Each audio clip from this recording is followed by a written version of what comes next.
I'm Dave Bambry, and I serve as president of your University of Illinois Alumni Association. First, want to thank everyone for joining us this evening. We're looking forward to another great session of our ongoing speaker series. Before I turn the program over to our moderator, I wanted to take just a few moments to talk about some exciting things happening at your Alumni Association. First, we recently relaunched our Life Membership Program, which I'm thrilled to bring back to our alumni. This is something that I know many of you have asked for in recent years. And in addition to the great benefits that are offered through the membership, I know this is a great point of pride for many of our alumni as well. We've seen a lot of interest since we launched in early November, and I would encourage you to check this out on our website at uiaa.org. We'll also drop a link into the chat here for more information and to certainly sign up today. I will also mention that you have the ability to pay for this life membership either in one payment up front or over a 5-year span with one payment each year. Additionally, for those that are looking for a great gift opportunity, we do have gift memberships available to you for a recent graduate or somebody close to you. Last on the membership front, for those of you who are already life members, you have the ability to access our whole suite of benefits that are currently available. We know that you've made an investment in us over time, and we certainly appreciate that. And all of those benefits that we currently offer are available to you. So certainly be sure to take advantage of that. The other hot topic I want to mention before I turn the program over is our Fighting Illini football team. We'll be heading to Orlando in just a few short weeks to play South Carolina in the Citrus Bowl. It should be an amazing game, and a wonderful experience for our alumni and fans that are making the trip. The Alumni Association, in partnership with the Office of the Chancellor and the Division of Intercollegiate Athletics, will be hosting multiple events both the day before and day of the game. I would encourage you to please check your email or our Fighting Illini Sports website, Fighting Illini Athletics website. We will be hosting an Illini team takeover and radio show. Those will be occurring on December 30th, and a pregame event taking place on December 31st. We look forward to a great showing from our Illini, both on and off the field in Orlando. With that, and without further ado, I want to make sure to turn the evening over to our amazing moderator, Robin Kaler, our Associate Chancellor for Strategic Communications and Marketing. Robin, thanks so much for being here this evening. Thank you for moderating our program, and I will turn it over to you to help lead the discussion. So thank you so much. Thank you, David, and thanks to the entire University of Illinois Alumni Association for hosting this event. We're so happy to be here. And thanks to all of you for joining us. We really appreciate it. So I know usually when we have these, the Chancellor gives what he likes to call a pre-ramble. Tonight, he has decided to forgo that, and the ground rules are very simple. It's just going to be entirely a conversation with Chancellor Jones. So if you have a question for the Chancellor, just please use the Q&A function on your Zoom screen to submit it. For those of you who have not spent a lot of time on Zoom, that's the Q&A function, not the chat, to submit your questions. That way we can see them all and we won't miss your questions. So again, Q&A. We're going to try to get through as many questions as we can in our time together. I apologize in advance if we don't get to yours. We always get so many wonderful questions when we have this event. So with that, let's go ahead and get started, dive right in. It is my great pleasure to introduce and welcome our guest of honor this evening, Robert Jones, the 10th Chancellor of the University of Illinois Urbana-Champaign, who is beginning his 9th year on the job. I am still sad to say that he has decided it will be his final year. So as a 3-time alum and longtime employee, I am going to ask the first couple of questions. Chancellor, is there anything we can do to change your mind? Oh, at this juncture, I don't think so. We're too far down the road on this path, but I appreciate the question and I appreciate the sentiment. Well, a girl can dream, right? Absolutely. So second, you have connected with students, faculty, staff, and alumni with your many fun videos over the years. Someone has asked in advance for us to ask you, what is your favorite video or favorite memory of creating the videos? Well, over the course of the last 8.5 years, I probably have done at least 2 to 3 videos a year. Maybe it was 4. I've kind of lost track. It's kind of hard for me to really point to any particular one because in retrospect, I emphasize retrospect, they all were pretty interesting. And I used to accuse Robin and her team of finding new and innovative ways for me to make a fool out of myself in front of hundreds and thousands of our alums. but I can tell you, I enjoyed it immensely. It was another point of pride and another mechanism by which I tried to serve this university by making sure people know that I'm a chancellor that's approachable and I care greatly about this university. And so this was all part of me being the kind of leader that I've always aspired to be. But I would say the one that is most memorable is the one that we did, the ones that we did during COVID-19. In particular, when we came back for the fall, and some of you may recall it featured me in the stands of the football stadium with the #1 foam hand cheering a football team that wasn't on the field. And the most memorable one and funniest one of that whole segment was sitting in Candid Auditorium applauding to whatever in my mind was supposed to be happening. And the only thing that was happening on the stage was a janitor had a push broom and was cleaning the stage. And when you think about it, that was pretty funny and pretty ridiculous, actually. But those are some of my most memorable issues regarding our video series. Let's put it that way. And you can watch them on Netflix and rerun. Actually, we've asked our team to share a couple of them in case you haven't seen his holiday video this year, his final holiday video. I think Katie Watson has just shared that with everyone, and maybe we can find the welcome back after COVID video as well, because that is a classic, isn't it? And we were just always so grateful that you were willing to have a little fun and be a little silly, because we know your job is very serious, and we know you take it very seriously. And I think you're right. I think it really did help students realize that you're approachable. And they certainly approached you. I know over the years, if I am walking with you across campus, a walk that should take 7 minutes will take 42 minutes because everyone wants to get a chancellor selfie before you walk by. So Robin, I think I've taken more selfies than any other chancellor in the history of chancellorships since they began university. So I'm absolutely sure of that. Absolutely. So moving along to some more questions that the audience has submitted. During your tenure, the University of Illinois Urbana-Champaign has accelerated its mission of being a true global university represented by international students, scholars, staff, faculty, and researchers. You've been a leading voice in this effort. As you think about the next 5 to 10 years, what advice do you have for your successor in building on this international effort? Well, I think the best advice I could offer is that these global connections are absolutely critical. And it's part of our strategic vision of continuing to be the world-class university that we've been for 157, almost 158 years and counting. So my advice is to continue to focus on these global partnerships because we are a global university. We are recognized around the world for the impact that we've had in terms of our research and innovation, the people that we've educated around the world who've gone out to do great things. So global engagement is absolutely a critical part of what we do. It's a part of our efforts to continue to be a world-class university. These partnerships are critical because some of the challenges that we face are of a global nature, and we can't do them alone. And we are very, very proud of what we built.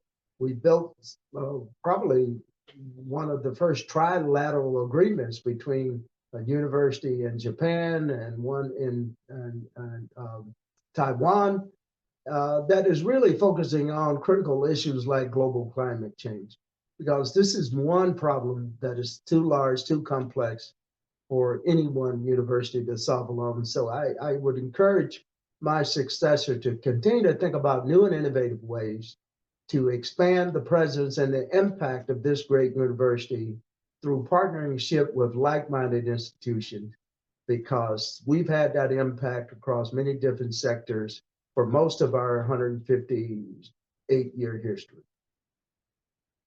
Absolutely. Here's another one that just came in. Chancellor Jones, thank you for your years of devotion to the University of Illinois. Where do you see the University of Illinois in 10 years from now or 20 years from now? Well, if you look at our strategic plan, and unlike many universities, our strategic plan pretty much is our roadmap to the future. It pretty much defines what our priorities are at this juncture and gives you a good sense of the things that we are going to be focusing in on the future. And so I think if I think about our strategic plan, the first one that I had the great pleasure of working with Andreas Kangalaris, our former provost on, we so boldly called it the next 150. And we got a lot of comments about how can you call a strategic plan, or how can you do a strategic plan and call it the next 150? And of course, you can't plan out that far. But I do believe every decision that we've made each and every year during my 8.5-year tenure is additive and accumulative toward where we will be in the next decade and where we will be in the next 20, 25 years and beyond. Because that strategic plan and framework kind of lays out what our aspirational goals are. It drives the investments that we make. It drives the academic decisions we make, the new programs we put in place, and the new strategies to make sure that we are building the land-grant university for the 21st century and beyond. So my prediction is 10 years from now and 20 years from now, this university will be even more successful than it is today. It's going to be globally recognized because of some of the fine work that I've done with you, Robin, and your team on branding and marketing, telling our story. So I think it's going to continue to be viewed as one of the top universities in the world, and it'll continue to attract collaborations and partners from around the world, and we'll continue to educate students from around the world, from many different countries, as we are doing today. Okay, this is a hard one. What do you consider to be your biggest achievement? Because you have a very, very long list of those. It's kind of hard for me to, with a large, complex university like this, I won't sit here and try to pretend that there's one thing that I consider to be the most significant achievement during my period of leadership. First of all, I want to emphasize no one does anything of significance alone. I've had the great fortune of having one of the most amazing teams of very highly talented, committed individuals that I've had the great pleasure to work with. They've challenged me, and I think in many ways I've challenged them.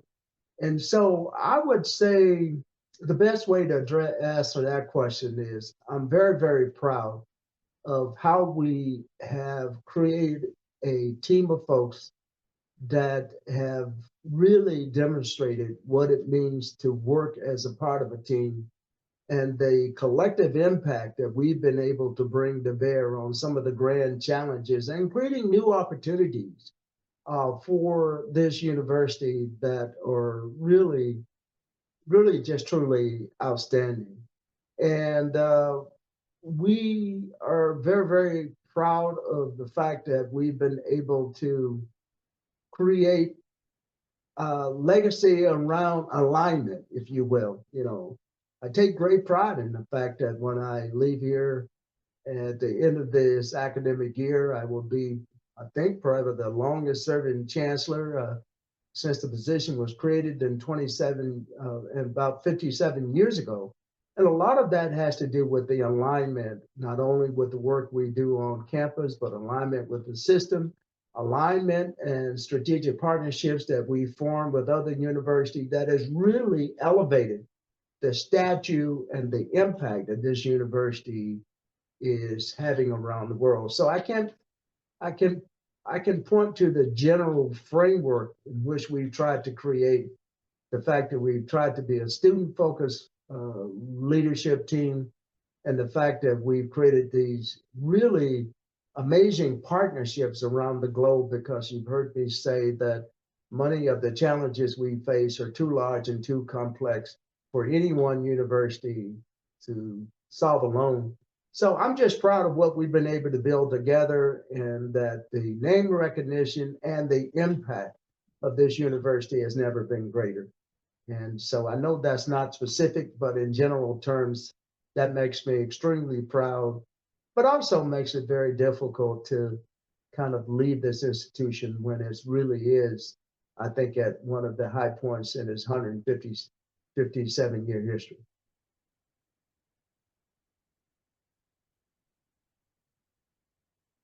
I can't hear you for some reason. Sorry about that. Nope, it's because I thought I clicked and I did not click. Thank you.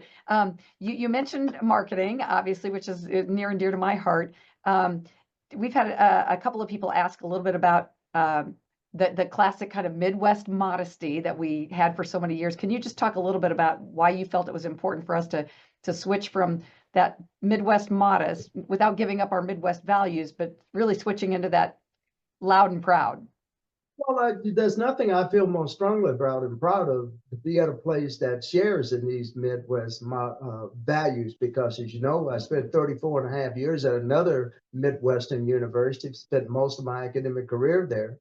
I left the Midwest to go out to New York for 4 years and jumped at the opportunity to come back here to the University of Illinois because it embodied the land grant mission, the Midwest values that have been part of this soundtrack for my professional life.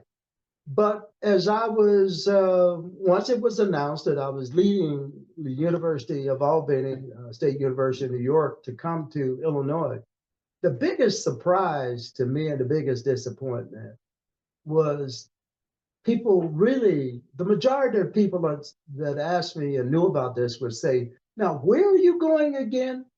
I said, "Well, I'm going to the University of Illinois." "What do you mean, where am I going?"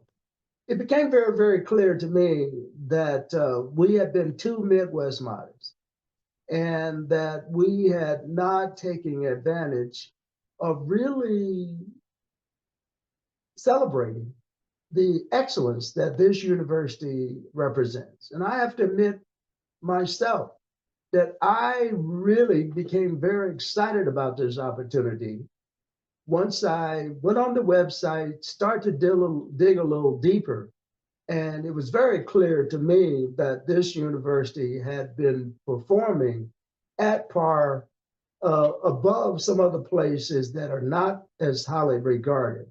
And it was very, very clear to me when I asked you that fundamental question about, "Robin, what is our marketing budget?" And I thought you would have said 10 million, maybe 15, 20 million. And when you gave me the goose egg, I said, okay, that explains a lot then.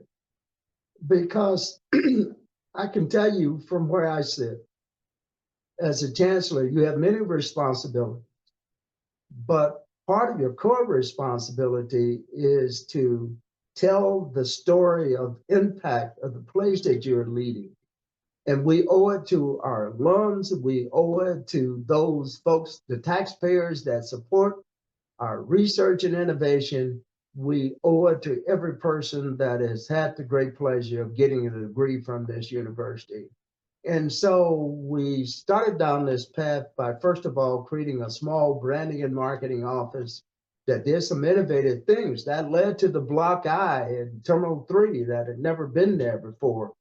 Because I was really troubled that outside of Urbana-Champaign, you go around the rest of the state, you go to the city of Chicago, third largest city in the nation, and you saw no images, no reference to the university that educates most of the undergraduate students in the state of Illinois, the university that is the land-grant university that has brought about a lot of the innovative ideas that have led to economic vitality. So to me, that was, that was job number one, as they say, is that we had to figure out how we could tell the story of this amazing university and tell it more effectively, at the same time maintaining our Midwest modesty, because that means you don't brag, you don't boast. And Robin will tell you, my tagline is that it's not bragging if it's true. So we just decided we would tell the story of this great university so that others will know the impact that we're having around the world, and we will continue to recruit the best and the brightest mind across the globe. And that has paid off in many ways, because I think the governor and people across this state know the impact and the potential of this university to lead, and we've been able to demonstrate that we have the ability to collaborate with others and to create these really deep partnerships that are absolutely critically important. Well, I have to say, it's not that we hadn't tried doing things before, but it was transformational, absolutely transformational, to have the chancellor of the university say, this is important and we need to do it. So thank you for that, because that really is what turned the course. I mean, putting some resources into it obviously is really important, but having that leadership from the top say, we're all going to do this, has been amazing. So thank you for that. Well, but let me just say this too, because and again, I'm very grateful for you and your team, because, we created one office that was doing what it could to raise attention about the excellence of this university.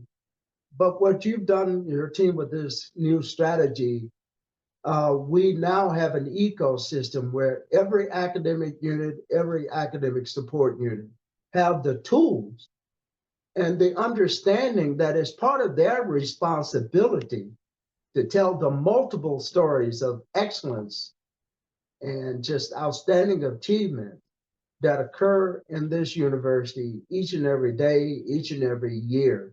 And so we have multiple points of light now where everybody understands it's their job to tell the story of excellence. And I think that's going to be transformative. I think you would agree this transformation doesn't happen overnight. This is one of the things you asked me earlier about what is going to look like a decade from now. A decade from now, when I get on an airplane, a flight attendant won't ask me, now, what university is that? And they darn sure won't say Idaho. No disregard from anybody from Idaho, but they will immediately recognize that this is the University of Illinois, Urbana-Champaign, the finest institution in the world. To me, that's a moment that I'm not sure where I'll be, but I'm sure I will know it when it happens. And we're making a lot of progress to get us there. Oh, thank you for that. Speaking of that, someone has asked, what is the most unexpected place you have heard someone shout ILL to you? In the men's room. Oh, goodness. Okay. I'll just leave it there. All right. We will move along then. How's that? Moving on to athletics. What are the non-athletic implications or impacts of the expanded Big Ten Conference on the University of Illinois? I'm sorry, I missed the first part of the question. They would like to know, what are the non-athletic implications or impacts of the expanded Big Ten Conference on the university? So how will it impact the rest of the university, not just the athletic department? The expansion of the Big Ten Conference, which I'm very proud to say that this expansion occurred during the time, my 2-year period, when I served as the chair of the Council of Presidents and Chancellors for the Big Ten. And it certainly has impact beyond just the student athletes and the fans that attend athletic events, because it really has been transformative in many ways beyond just the athletic piece of this, because this expansion has really created an environment where everybody knows now about the Big Ten and the type of institutions that dominate the Big Ten, with the exception of one institution. All the 17 of the 18 institutions are a member of AAU, the top 71 research universities in North America. And it's been transformative now, because part of what is going on across the country, and I can tell you, I have this conversation almost at least once a month from a president or a chancellor from another university that's a member of another conference. And they're all trying to figure out how they can become an AAU university as a path to being a member of the Big Ten. And that wasn't anything that anyone at AAU or the Big Ten planned for. It's just that the expansion of the conference from, the initial 14 institutions to now 18 has really highlighted that this athletic conference is all about academic excellence. Let me put it that way. And the fact that we're one of the few conferences in what used to be the Power Five, now I guess you could call it the Power Four, we're a place that also has an academic alliance.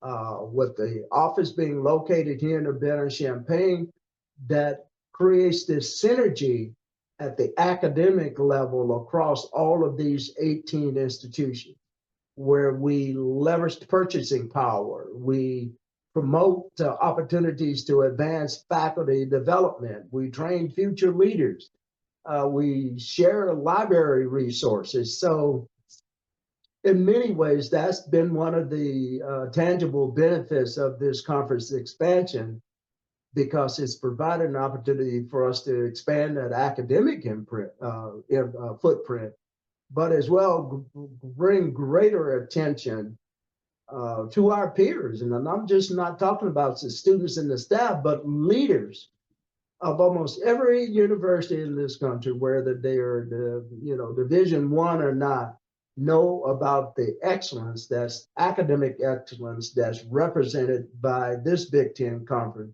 that no other Power Conference, Power Five conference have not had that. They don't have that in place. And a couple of them have tried, but it hasn't quite taken hold at this point. And so it's just amazing how the notion of expanding athletic participation to a greater number of schools, primarily on the West Coast, and we didn't intentionally decide who was going to be invited based on whether they were AAU. It's just that these are the institutions that sought us out because of the profile that we have. I know that was a long-winded answer, but that's the best way to describe it. In this case, the expansion of the athletic conference has really expanded opportunities for academic institutions to aspire to become member of our conference because of our academic credentials. So as a land-grant university, we obviously are responsible for educating students, for conducting world-changing research, and for doing outreach. And someone would like to know, I don't know if they know that you are a plant physiologist, but they asked, have you taken advantage of the extension program? Are you a master gardener? And I know you're a 4-H alum, but how about gardening? No, I don't have that kind of time. You got to remember, not only was I a member of 4-H, but I've spent my time growing things in the soil.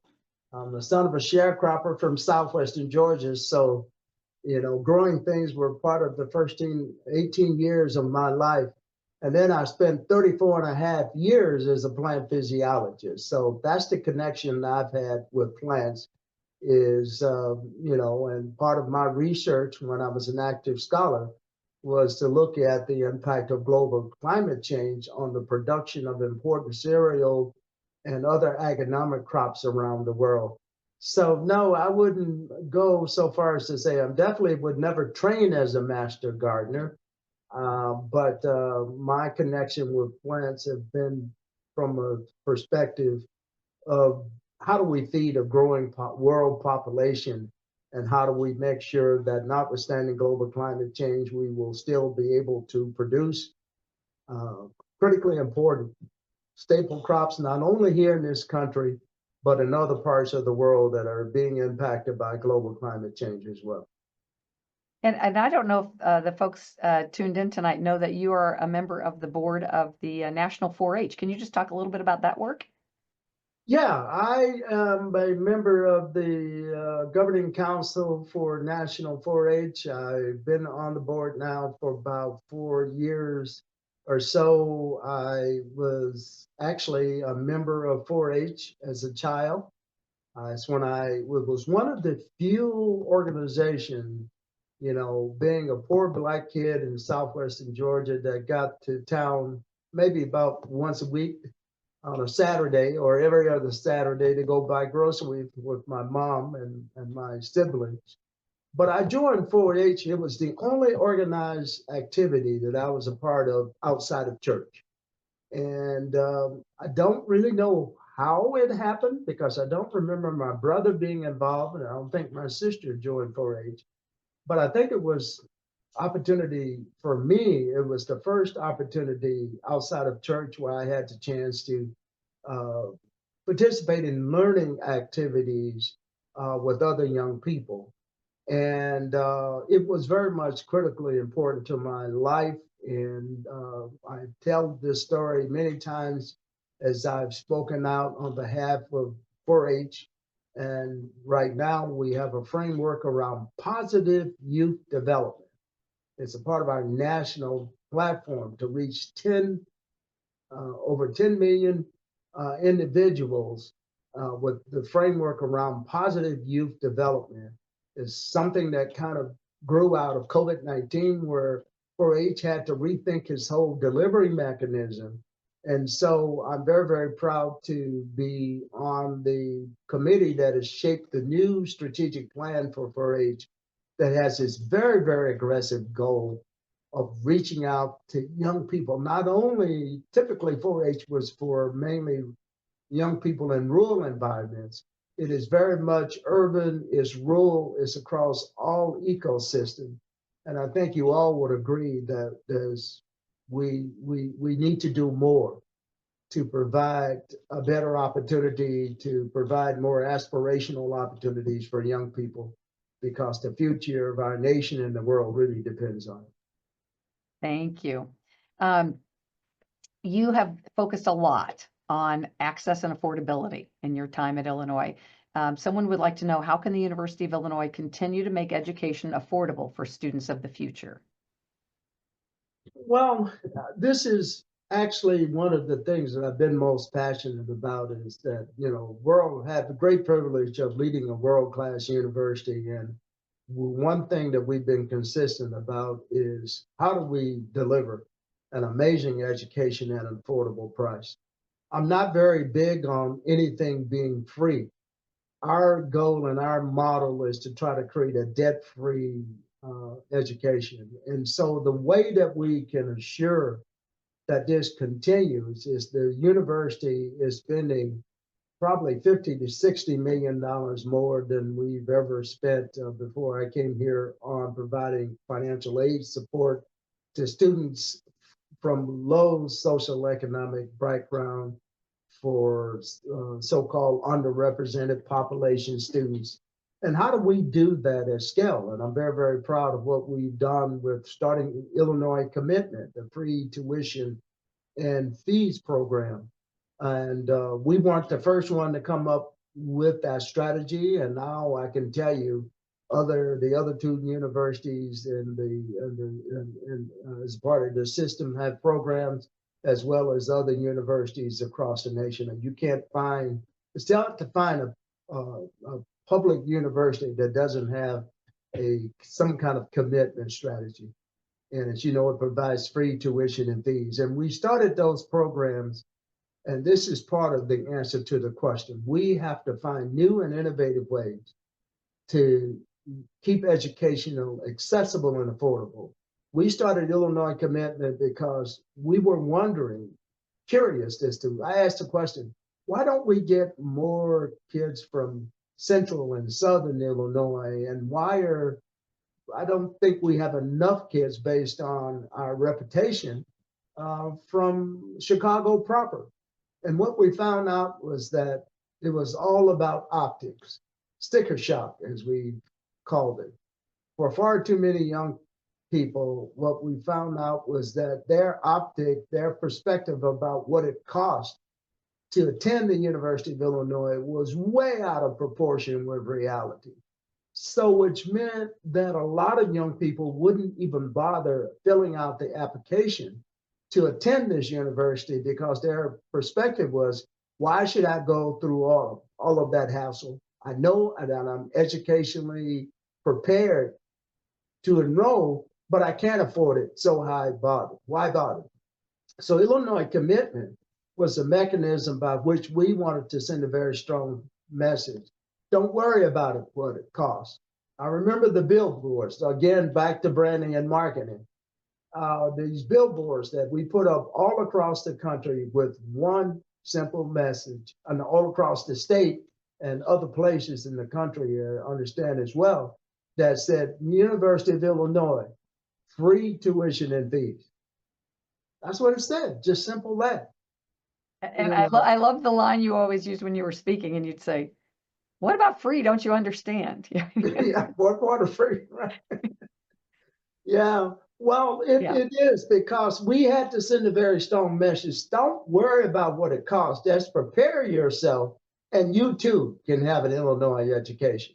And as you well know, we set that at $67,100 or less. And when we initially rolled this out, the first few years, we were getting about 30% of our first year students every academic year were recipients of the Illinois commitment. But with inflation, what we found for the last several years is only providing access to about 24% of our first year students. So what did we do?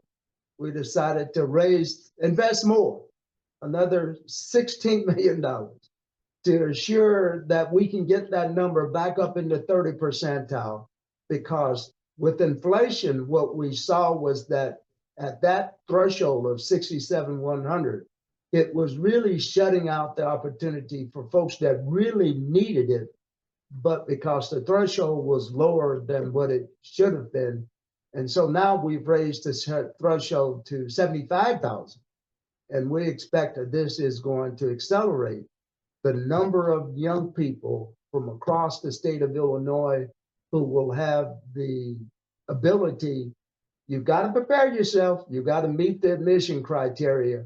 But if your financial situation is such that you qualify, you too can have an Illinois degree. Love it. So we've got students here now. They've gotten in. Someone would like to know, they said, much of what we read about the university the past few years involves the disciplines of business, engineering, and computer science. But what's the future of liberal arts at the University of Illinois? Well, the future of liberal arts is never been stronger and more absolutely critical to our ability to have these other disciplines that are at the top of the mind.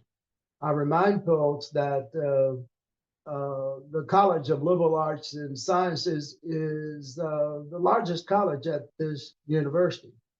And so we work real hard to make sure that there are multiple pathways for getting an undergraduate degree or graduate and a professional degree.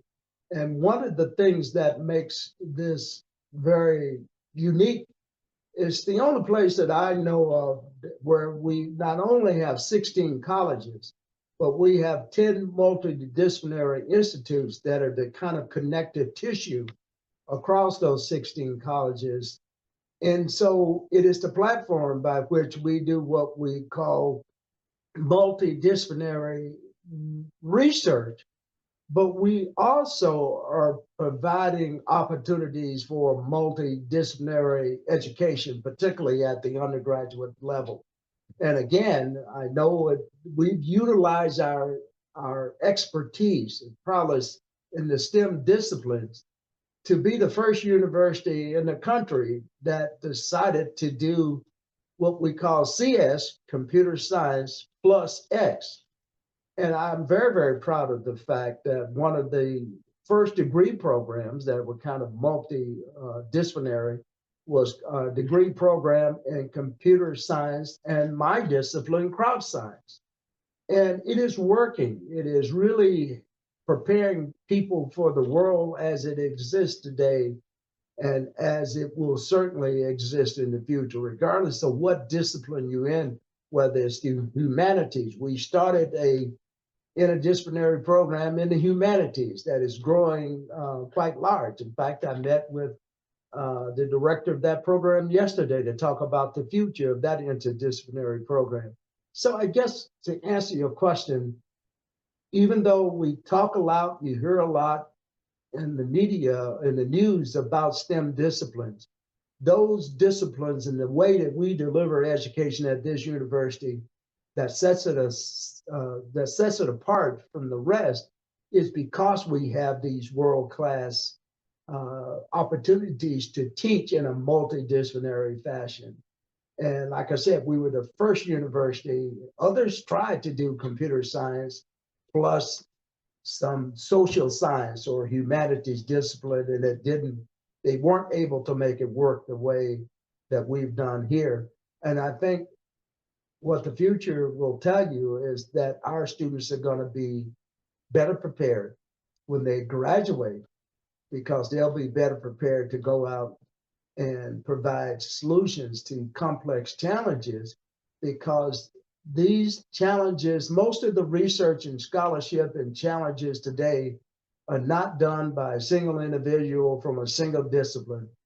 It's a multidisciplinary approach provides the best opportunity to solve these complex problems. So I think that's what kind of sets us apart, Robin. And while our graduates are 92% have that first designation 6 months after graduating, because I think the marketplace clearly is sending the message that we offer a different kind of educational experience here. And it really has been transformative to engineering and things like computer science.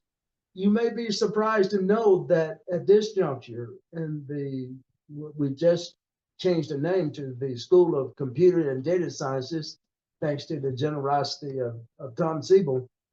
But if you go to the computer science school now, you will find that about 60% of their quote unquote computer science students, or students that are in the computer science plus X, not pure computer science. So that's the prime example of how other disciplines are transforming how computer science is taught and how interest in computer science is underlying a lot of the other academic pursuits.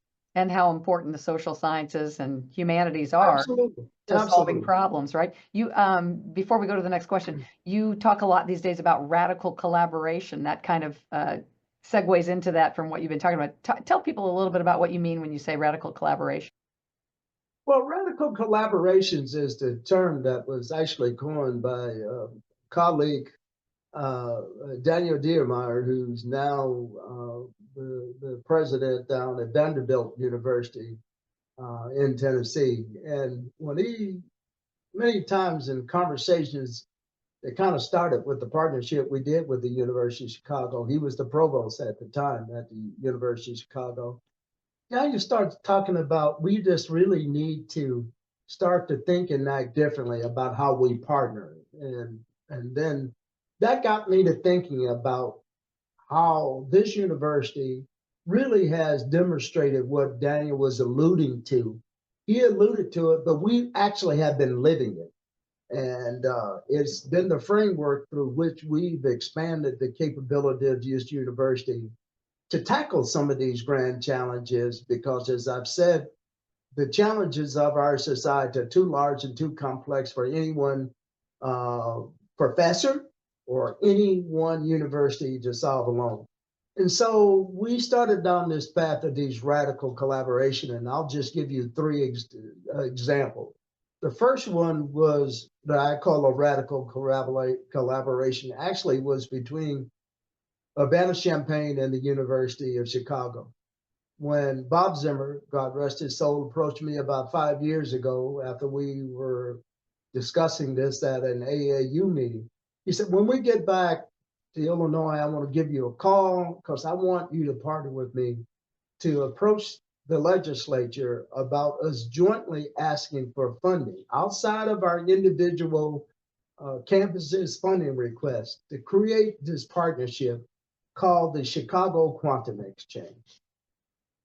It is the first example of a radical collaboration, because what it entailed was we would jointly approach the state, ask for $1 million toward a capital project to build out space for collaborative research between the physicists at the University of Chicago and businesses here at Urbana-Champaign to build out collaboration space on University of Chicago's campus for this massive, over $600 million capital project to be able to make sure that quantum computing and the future of quantum computing would run squarely through the state of Illinois and the city of Chicago.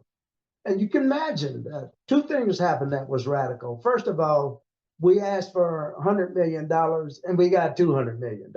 I can tell you across 47 years of fundraising and requesting legislative support, that has never happened before. And it happened because there was deep understanding that this was a critically important new area that these two universities had to acknowledge.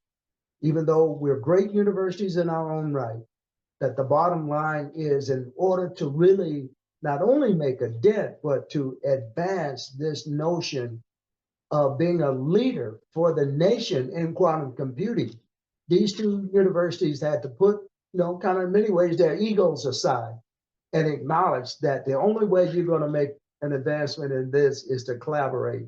And you might imagine when I had to explain to some of my faculty colleagues and over in the College of Engineering, like, wait a minute, you're going to spend $100 million where? And so that's an example. It's business as unusual, forming partnerships that don't fall into the traditional framework. You ask for money for your university, you ask for university for their university, but what about coming together to ask for create a collective impact strategy where the sum of the parts are going to be greater than the whole? And that's the epitome of these radical collaborations where you go beyond the traditional sponsored research model, where each partner, if they do collaboration, you get your 100 million, I get my 100, you spend your money for what you want, but how do you invest in a collective strategy that's going to have greater impact? Let me tell you, folks, and this was noticed by the governor. Governor Pritzker realized that based on this partnership, he will tell you he's a quantum nerd. And I think he was largely responsible for doubling that request. We didn't urge him to, but he saw how profoundly impactful this was going to be for the state. And then there are two other radical collaborations that we have embarked upon. The second one was a three-way collaboration. Again, University of Chicago being a major collaborator, as well as Northwestern University, that garnered $250 million from the Chan Zuckerberg BioHub. Again, to do something that the Chan Zuckerberg people made it clear. If you think you're going to get this money by a single university putting in an application, it's not going to work. You will get zero. And so we formed this seamless partnership, and I hats off to Susan Martinez and Rashid Bashir, who from our university drove this partnership that garnered this $250 million. We competed with 38 three-university partnerships, and our proposal was so far beyond what others proposed that they were going to do two of these. They decided to only do one.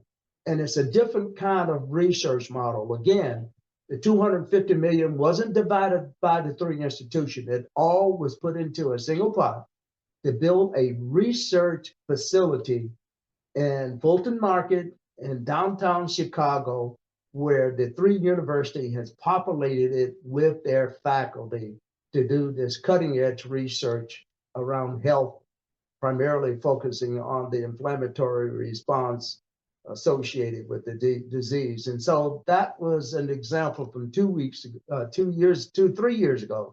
And the last one is unfolding now. I spent the better part of the last 3 hours this afternoon as a part of what we're calling the Illinois Quantum and Microelectronic Park, because the governor understands the fundamental value of these three world-class universities working together to do this quantum research. And as you know, $500 million investment to create the IQMP, which is being led by the University of Illinois, Urbana-Champaign. Again, a different kind of collaborative model that is being put in place to benefit all of humanity. And I can tell you this quantum computing thing is a game changer, folks. You know, this university is well known from everything from Tesla to MRI to light emitting diodes to you name it, we've done it. This is the next frontier for innovation. And we're so proud that your university, the governor, asked us to lead it in partnership with University of Chicago, Northwestern, Fermilab, Argonne National Laboratory, City Colleges is a partner, and Chicago State University is a partner, as well as many other research university in greater Chicagoland. I know that I didn't mean for that to sound like a dissertation defense, but this is a big deal. And I can tell you, you go back and ask the question about legacy.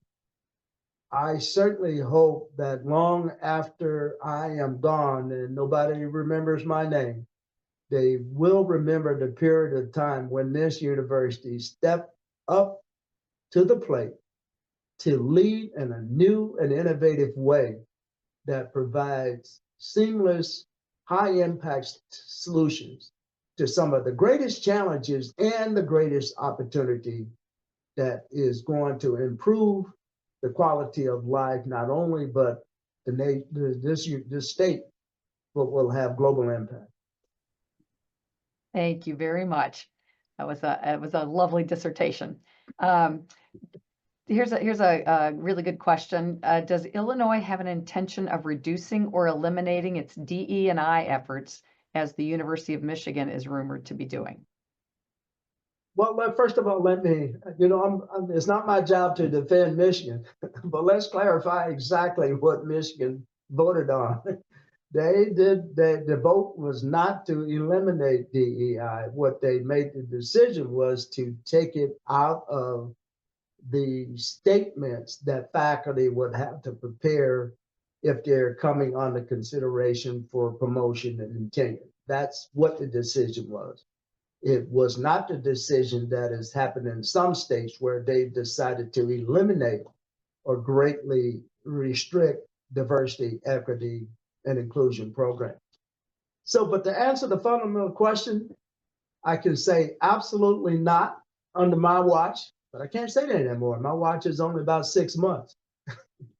But no, it's not going to happen at this university. We just spent 4 hours this morning with the deputy governor, and we had a keynote speaker from the president of the Spencer Foundation talking about the importance of these efforts and how they are important. They're not just about race and gender. It's about how do we use these initiatives to prepare a better society. And until we can embrace that, it's not about somebody getting a leg up because they're Black or brown or whatever, or a woman or gay or bisexual. It's not about that.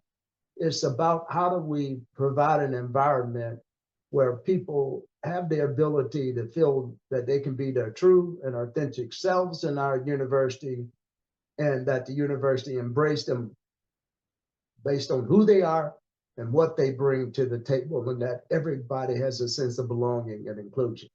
So, lest you forget, that was one of the first decisions I've made when I came to this university almost 9 years ago, was to create the first diversity and equity vice chancellor position, first one in the history of the university.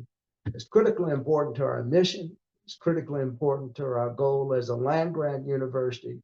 It's critically important to advancement of the state of Illinois. We cannot afford, folks, to leave any portion of a growing, multicultural, multiracial part of our society behind. We cannot continue to not educate people from diverse backgrounds. And so this is something that is at the absolute core of our commitment as a land-grant university. and the flagship university in the state of Illinois. And we're very short on time. I think we only have about 5 minutes left, if even that. And we've got a lot of questions to go through. So quickly, can you please share a little bit about how Illinois seeks to support students' rights to free speech, especially when it comes to the sort of the current times? Well, we support the students' right to free speech by essentially reminding them of that and making it clear through our policies and our practice is that that's an absolute bedrock responsibility that we have as a land-grant university and as a public university. We've been very, very clear about that. And we have dialogue and conversations for students to understand that they have free speech rights and opportunity. We support them in bringing speakers to campus, but at the same time, they have to understand that this has to be done according to policy, and sometimes some of the things that happen on campus are not congruent with the notion of free speech. They cross over to opportunities or situations where those core principles are not being adhered to, because free speech on campus doesn't mean that you have the ability to make others feel uncomfortable or feel a sense of not belonging to this great university. And so that's been the tension that we've had to navigate, I think, over the last few years in particular, regarding world events that are transpiring and how our different constituencies on our campus, not only our students, but our faculty and staff as well, may have different opinions. You can have your opinions. You should be able to express yourself and support the issues that you care about, but you can't do that at the risk of making others feel uncomfortable or unsafe. So it's been a very delicate dance in many ways, but I think the way that we tried to handle it here is to be very clear and very candid about the importance of free speech in the academy, and that we will protect the rights of individuals to protest and to express themselves, but we will not support the breaking the law or infringing upon the safety of others and free speech rights of others. Thank you very much. Now, a really important question. This is, in fact, I think the first question that was submitted when we scheduled this event. What is your prediction for the upcoming Citrus Bowl game? Oh, my prediction. You're not asking me, just my prediction about what's going to happen. Oh, well, the prediction is obvious. We will win, of course. I mean, that's the most important thing. And this particular bowl game takes on a really different perspective, because I've been to a few bowl games across my many years of higher education, and this will be I think my third one here in the time that I've been here. This one is unique because I was kind of taken aback and kind of blown away and got more excited about this thing when it was revealed that we would be playing the University of South Carolina, which, as some of you may know, is being led by one of my dear friends and colleagues, former chancellor of the other big sister institution of the University of Illinois system. Michael Amaritas was the chancellor of University of Illinois Chicago up until about 2 years ago, when he went back to the institution that prepared him for that leadership role. Michael was the provost at University of South Carolina for a number of years, and I had the great pleasure of speaking at his inauguration about 2 years ago. So he's a dear friend. And it's gonna be sad to have to beat him, isn't it? Oh, well, yeah, you know how the competition. I mean, otherwise, of course we want to win, but this is a must-win situation, people. We have no option here, because I won't be able to live with this guy if we don't win. And so I'm just show up, root for the Fighting Illini to bring home the victory. And what are they? There's some kind of their mascot, I think is They're the Gamecocks. Gamecocks. I thought it was Yeah. some kind of chicken. Yes. So Okay. And on that happy note, I am so sorry, but we have run out of time. I'm so sorry to everyone that we couldn't get through all of your questions. Chancellor Jones, on behalf of the entire Illinois family, thank you so much for your leadership. You have led us through some of the most difficult times in the history of this university, including an extended state budget crisis and a global pandemic. I have to say, it still makes my heart hurt thinking about this university without your steady hand on the wheel and your wise and calm and welcoming approach to challenges and opportunities. This university is so much better for your tenure as chancellor. We will miss you as a leader, as a mentor, and as a friend. Thank you very much. And thank you again to President Bambry and the University of Illinois Alumni Association for hosting the conversation tonight. I think the caption video will be archived on the web and posted in the coming days. I think they will share a link with you when that's out, so please watch for that in your email.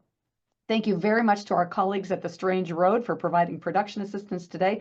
And thank you to everyone who joined us this evening. Chancellor Jones and I are so proud to be part of this amazing university family. We will always enjoy getting to spend time with you. Happy holidays and go Illini!